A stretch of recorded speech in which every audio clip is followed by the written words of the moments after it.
guys! So ngayon, magkakaroon lang tayo ng question and answer video. So magbibigay lang ako ng mga questions para mas matutunan nyo yung lessons 1 and 2. So unang question, ano ang number na pinapakita ng number disk na to? Okay? So naalala nyo ba yung number disk? Ayan. So ang unang rule ay bibilangin lang natin yung digits na may pinakamalaking value. Saan ba dyan yung may pinakamalaking value? Okay. So 1,000. Tama. Tapos ang digits niya ay 1, 2, 3, 4. So, ibig sabihin, meron tayong 4 na blanks. 1, 2, 3, 4. Okay. Tapos, bibilangan lang natin kung ilan yung ones, tens, hundreds, at thousands. So, sa ones, 1, 2, 3, 4, 5, 6. Okay. Tapos, sunod sa ones, di ba? Tens, 1, 2, 3. Tapos, sunod sa 100 ay 4. Ang sunod sa tens ay 100s. 1, 2, 3, 4. Tapos, ang sunod naman sa 100 ay 1,000. So, ilan ba yung 1,000? Isa lang. Ayan. Therefore, ang value ng number disk na yan ay 1,436. Okay. So, punta naman tayo sa number 2 question. Ayan. Ilan 10,000s ang kailangan para makabuo ng 72,045? So, ang gagawin lang natin, hahanapin natin dyan yung 10,000s. So, ito si ones, tens, hundreds, thousands, 10,000s. Okay guys, dapat kabisado nyo na yung pagkakasunod ha. So, ito si ones, tens, hundreds, thousands, at 10,000s. So, ilan yung kailangan nating 10,000s? So, basically, ayan lang. Okay, so answer, 7. Ilan naman ang hundreds? So, ito ay ones ulit, tens, hundreds. So, 0 ang kailangan nating hundreds. Okay? Okay, number 3. We have, anong number ang 5 10,000s, 9 1,000s, 600s, at 8 ones? So, ang gagawin lang natin, i-fill lang natin yung mga blanks. Okay? So, 8 na ones. So, ones. Okay. So, gumawa na ako nito para mas madali. So, pwede kayo gumawa ng ones, tens, hundreds, thousands, 10,000s para if-fill out nyo na lang. Okay?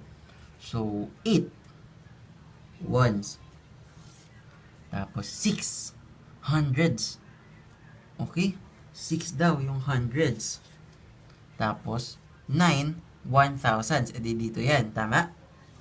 Tapos, 5 10,000. 10,000 to. So, lalagay natin dito. Kung mapapansin nyo, merong blank dito. Kasi, sa given, walang binigay na tens. Tama? So, ibig sabihin, 0 yan. Okay? May mga example na ganun. Tama? So, ang value nito ay 59,608. Okay, let's have number 4. What is 10,000 more than 52,305? So, 52,305 plus 10,000. Ibig sabihin ng more than ay plus. Okay? Pero, since alam natin, kunyari, 52,305. Alam natin na ito ay ones, tens, hundreds, thousands, at 10,000s. Ang kailangan lang natin ay 10,000. So, parang, dadagdagan lang natin to ng isa. Kasi ang 10,000s ay parang, kunyari sa number disk, 10,000, di ba? So, madadagdagan lang natin ng isa to. So, magiging 62,305. Ayan. So, para ma-confirm nyo, ito 5, magiging 6, okay? Pero guys, pag nakita kayo ng more than, pwede nyo gawin to. 52,305. Ang ibig sabihin ng more than ay plus. So, plus 10,000. Kasi sabi dyan, 10,000 more than 52,305. So, i-add nyo lang din. So, 5, 0 plus 0 is 0, 3 plus 0 is 3, 2 plus 0 is 2, 5 plus 1 is 6. So, same lang, 62,305. Okay, number 5. Nasaan na yung ating 5th question? Ipakita sa number disk ang 3,022. Okay, madali lang to. So, una, yung 2 muna. Okay, ito ay ones. So, ang gawin natin, ilang ones? 2. Okay, so 1, 2. 1 yung label natin. Okay? So guys, pwede nyo akong sabayan or pwede nyo akong unahan habang ginagawa ko to. So, number 2, ito ay tens. Okay? Ibig sabihin, dodrawing tayo ng 2 na tens. So, 10 and 10. Tapos, we have 0 thousands. Ibig sabihin, hindi natin kailangan mag-drawing ng, 100 pala. Okay? Hundreds. So, ibig sabihin, hindi natin kailangan mag-drawing ng number this na hundreds. Okay? And lastly, we have 3, which is thousands. Ibig sabihin, we need 3 thousands. So, 1, 2, 3. Tapos lagyan natin 1,000. Ayan. Okay. So, lastly, we have number 6. Ano ang place value at value ng 2 sa 320,147? So, ang place value, guys, ay yung mga ones, tens, hundreds. Okay?